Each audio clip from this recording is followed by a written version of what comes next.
وہ جوان جو ہی پروان چڑھا ان فوان شباب آیا تو اس کی پیشانی سجدے کے تقدس سے مالا مال ہو گئی، اس کی آنکھوں میں حیا اور شرم کے پہرے آ گئے، اس کے خیالوں میں پاکیزگی آ گئی، اس کی زندگی کے شب و روز نیکی کے ماحول میں بسر ہونے لگے، اس کی راتیں ذکر الہی میں، تلاوت کلام مجید میں اور دن یاد الہی میں روزے سے گزرنے لگے۔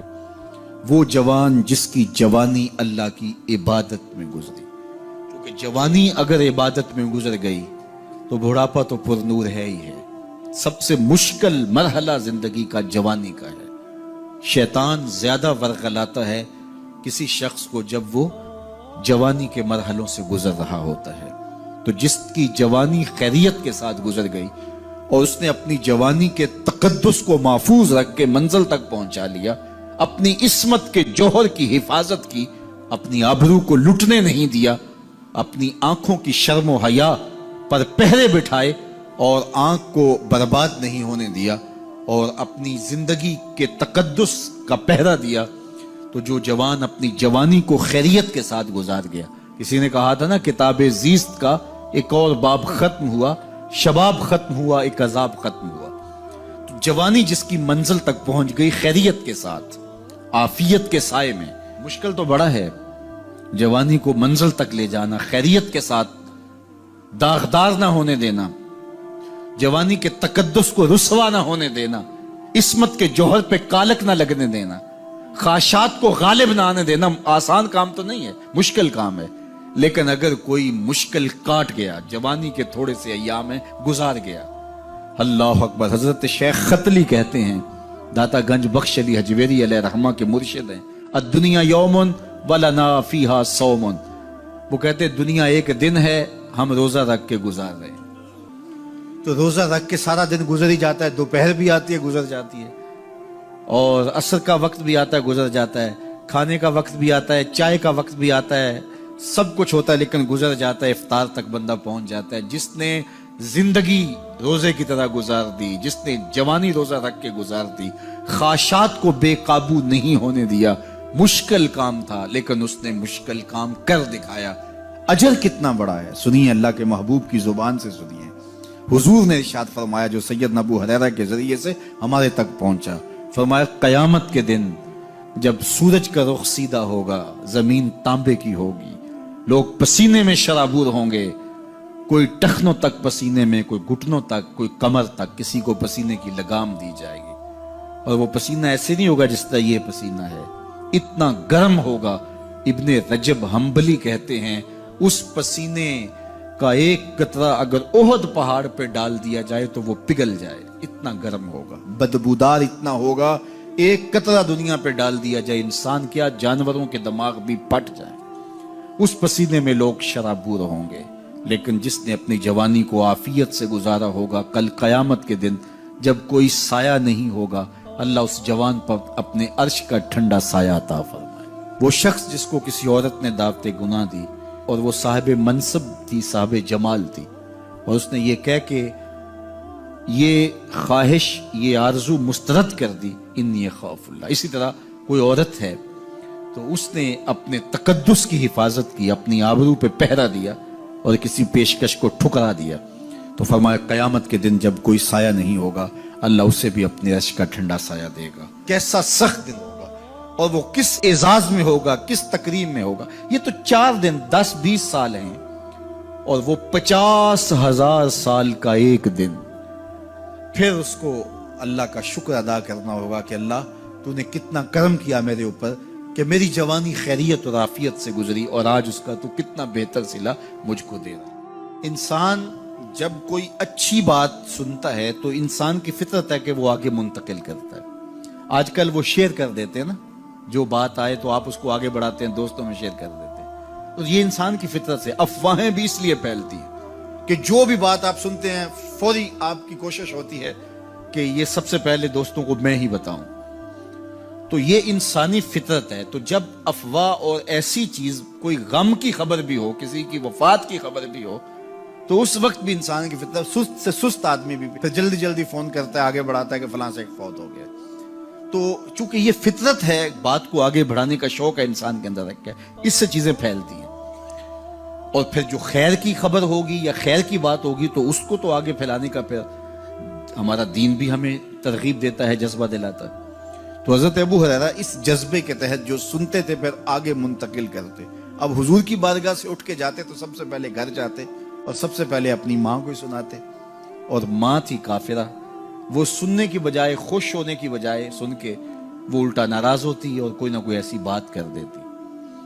سید ابو ہریرہ سے گوارا نہ ہوتا، ایک دن انہوں نے کوئی ایسی بات کر دی کہ حضرت سیدنا ابو ہریرہ رضی اللہ تعالیٰ عنہ نے فیصلہ کر لیا کہ آج ماں کو چھوڑ دینا ہے، کیونکہ میں یہ گوارا نہیں کرتا کہ میرے آقا کے بارے میں کوئی ایسا جملہ کوئی بولے۔ اور تھی گھر میں ماں ہی، بھائی بھی کوئی نہیں تھا، بہن بھی کوئی نہیں تھی، باپ بھی فوت ہو گئے تھے، شادی بھی نہیں ہوئی تھی، تو ماں ہی ماں گھر میں، اور ماں اور بیٹا اکٹھے رہتے ہو تو پھر محبت بھی مثالی ہوتی ہے۔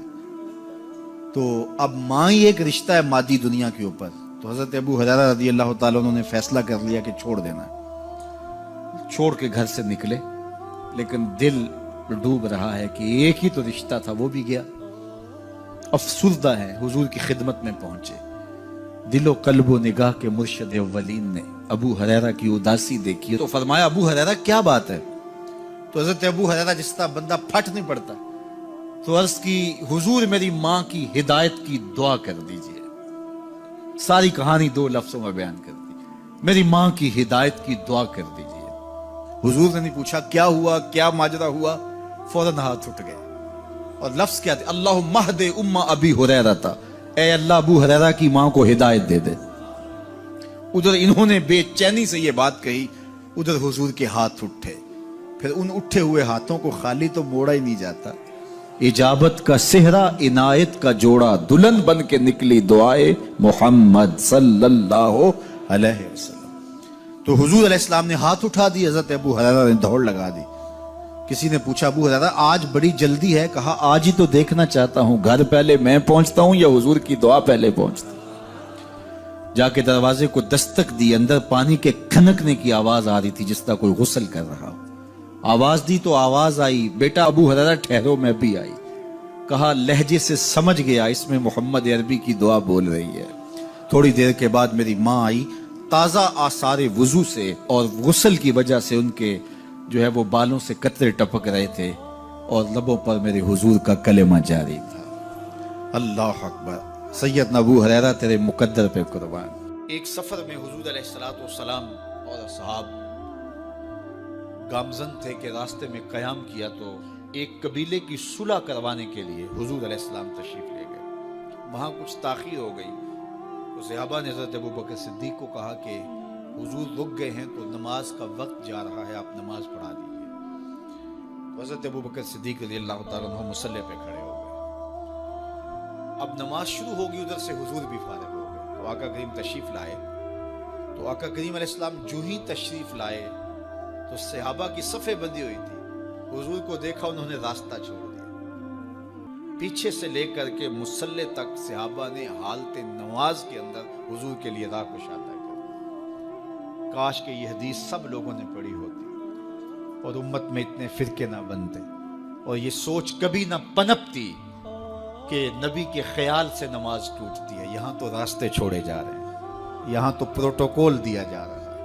اللہ اکبر، اور یہ حدیث کہیں چھپی نہیں ہے، بخاری کے اندر چھپی ہوئی۔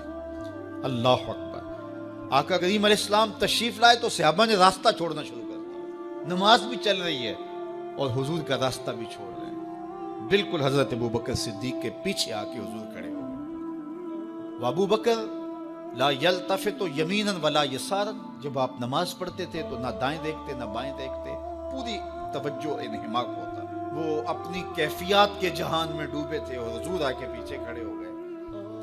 صحابہ نے اپنے ہاتھوں کی پشت پہ ہاتھ مارنے شروع کر دیے۔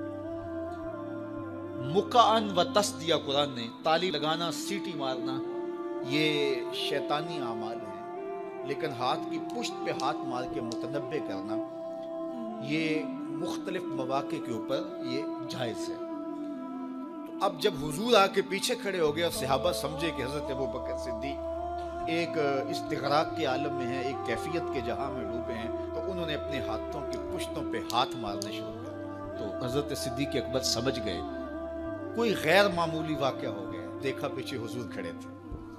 اللہ اکبر! تو حضرت صدیق اکبر مصلی سے سرک کے پیچھے آنے لگے، تو آقا کریم نے اشارہ کیا رکو، نماز پڑھاؤ۔ سیدنا صدیق اکبر اس کے باوجود پیچھے آ گئے۔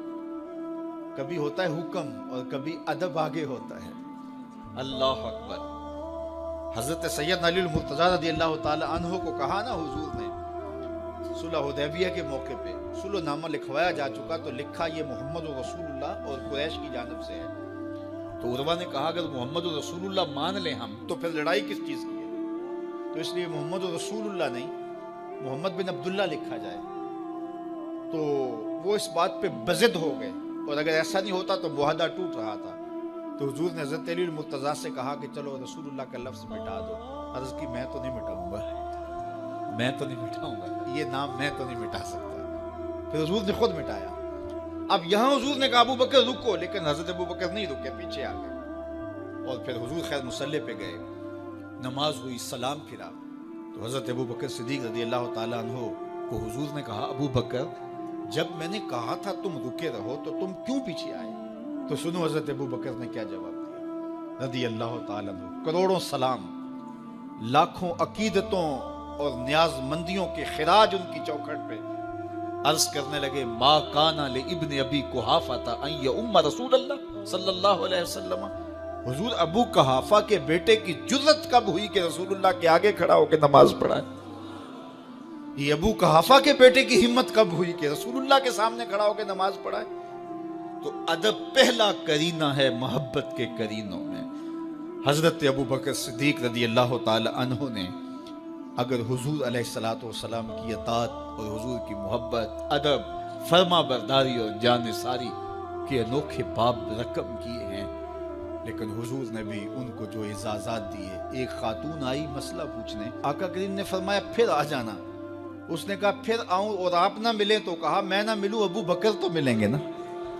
اللہ اکبر! تو اپنے بعد اشارہ دے دیا ان کی طرف کہ میرے بعد میرا نائب ابو بکر ہے۔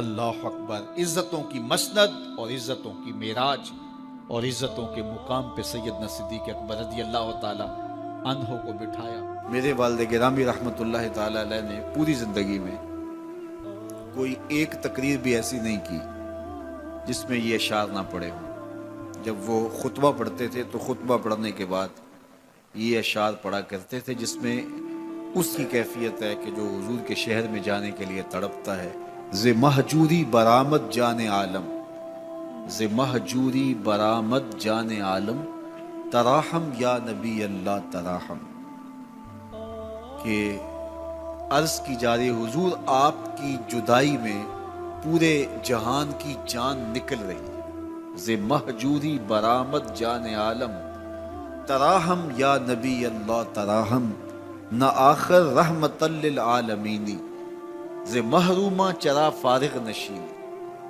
بروں سر از برد یمانی، کہ روئے تست صبح زندگانی۔ حضور اپنا سر انور اس یمنی چادر سے ذرا نکالیے، چونکہ آپ کا چہرہ انور زندگی کی صبح ہے، زندگی کی بہار ہے۔ ادیم طائف نعلین پاکن، شراک از رشتہ جاں ہائے ماکن۔ اللہ اکبر! جامی علیہ رحمہ کا انداز کتنا دل آویز ہے۔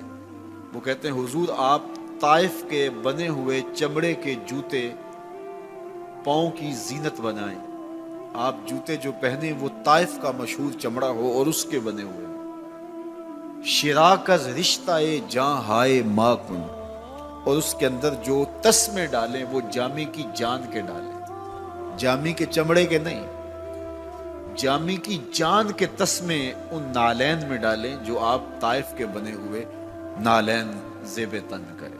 وہ ایک شاعر کہتا ہے عربی کا کہ یا لیتنی کنتو تربت ایبتکم فلتسمت نعالک ذاک کدی، کاش میں مولوی نہ ہوتا۔ وہ بہت بڑا شیخ الحدیث گزرا ہے، تو وہ کہتا ہے میں کاش شیخ الحدیث نہ ہوتا، میں مولوی نہ ہوتا، مدینے کی گلی کی مٹی ہوتا، حضور گزرتے تلووں کو چوم لیتا۔